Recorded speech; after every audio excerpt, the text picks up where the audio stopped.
आज हम सब जिस जगह की यात्रा करेंगे वो जगह सचमुच ही मायावी और रहस्यमयी है, जिसका सीधा संबंध प्राचीन काल की तंत्र साधना और उस समय की ज्योतिष विद्या के साथ साथ गणित से है। वैसे तो भारत में चुनिंदा ही 64 योगिनी मंदिर हैं जो अपना खास महत्व रखते हैं, और आज जिस 64 योगिनी मंदिर की यात्रा करेंगे वो भारतीय वास्तुकला के इतिहास के साथ साथ तंत्र साधना के क्षेत्र में भी विशेष महत्व रखती है।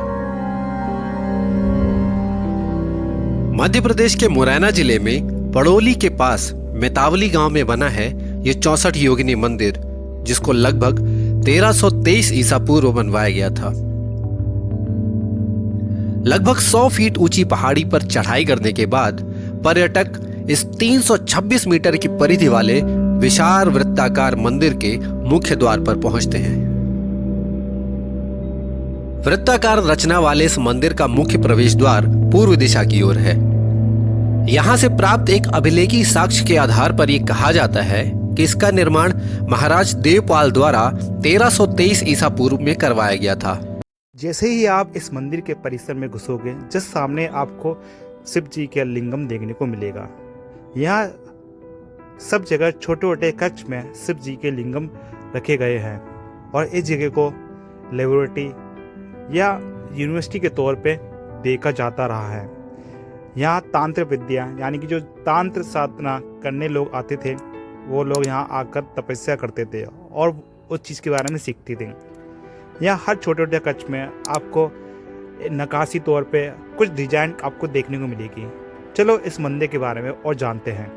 मंदिर की पहाड़ी तलहटी में खुदाई के दौरान भारी भरकम आभूषणों से युक्त आदमकद पत्थरों की प्रतिमाएं मिली थी, जिसके बारे में बताया जाता है कि वो कुषाण काल की थी। आज उन मूर्तियों को ग्वालियर के संग्रहालय में सुरक्षित करके प्रदर्शन के लिए रखा गया है। मुख्य द्वार से अंदर की तरफ आने पर वृत्ताकार आंगन के चारों तरफ छोटे छोटे कक्षों का निर्माण करवाया गया था, जिसके बीच में ऊंचे जगत पर मुख्य मंदिर की स्थापना की गई है। तो अभी हम मिताली परिसर के अंदर हैं। जो आपको ये स्ट्रक्चर दिख रहा है, यह है मेन सेंटर का स्ट्रक्चर, और ये चारों तरफ आपको दिखाई देगा ये छोटे छोटे मंदिर। आपको हर 64 योगिनी टेम्पल के अंदर जो मंदिर का समूह है, वह अलग अलग चीज़ें दिखाई देगी। मेरे ख्याल से जो दूसरा 64 योगिनी टेम्पल है, उसमें आपको वहाँ देवी की मूर्तियाँ देखने को जरूर मिलेगी। और इस 64 योगिनी टेम्पल में कत्रस्व महादेव टेम्पल में आपको शिवलिंग दिखाई देंगे। ये छोटे छोटे शिवलिंग है, इसके वर्णन आपको खास ब्रांड में जरूर मिलेगा। अगर मुझे डेफिनेटली मिलेगा तो मैं आपको कमेंट सेक्शन में जरूर आपको बताऊंगा। सपाट छत वाले इस मंदिर को स्तंभों की सहायता से एक विशेष रचना दी गई है, जिसके गर्भगृह में भगवान भोलेनाथ के शिवलिंग को स्थापित किया गया है।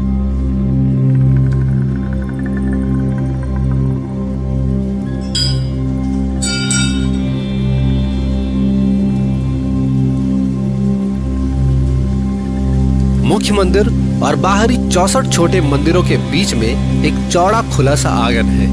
बाहरी 64 कक्षों में लगभग प्रत्येक कक्ष में भगवान भोलेनाथ का शिवलिंग स्थापित किया गया है, पर जांच द्वारा ये पुष्टि की गई है कि मूल रूप से यहाँ योगिनियों की मूर्तियां थी, अर्थात यहाँ की देवी की छवि ही थी, इसलिए इन्हें 64 योगिनी मंदिर कहा जाता था।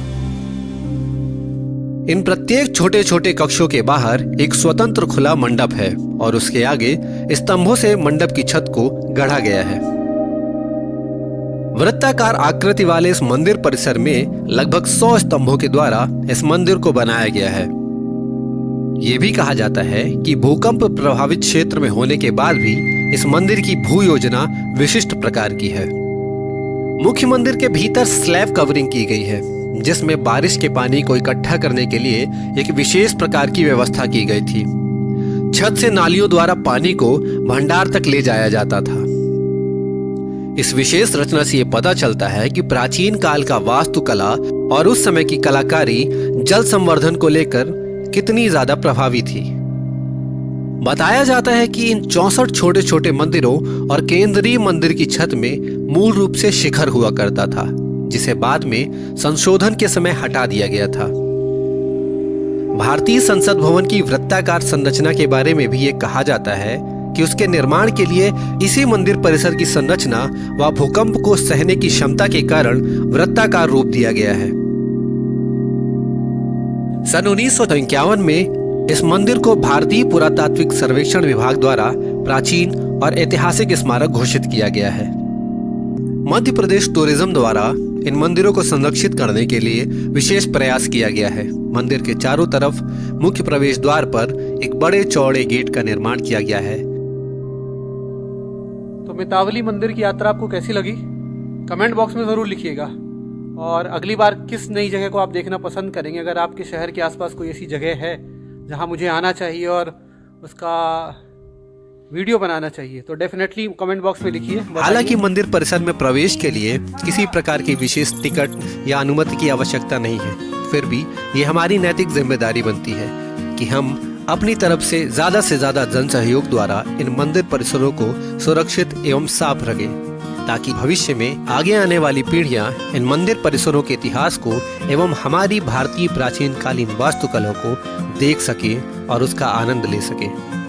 यहाँ से सबसे नज़दीकी हवाई अड्डा है 30 किलोमीटर दूर ग्वालियर में है। यहाँ से सबसे निकटतम रेलवे स्टेशन ग्वाल रोड है, जिसकी दूरी 20 किलोमीटर की है।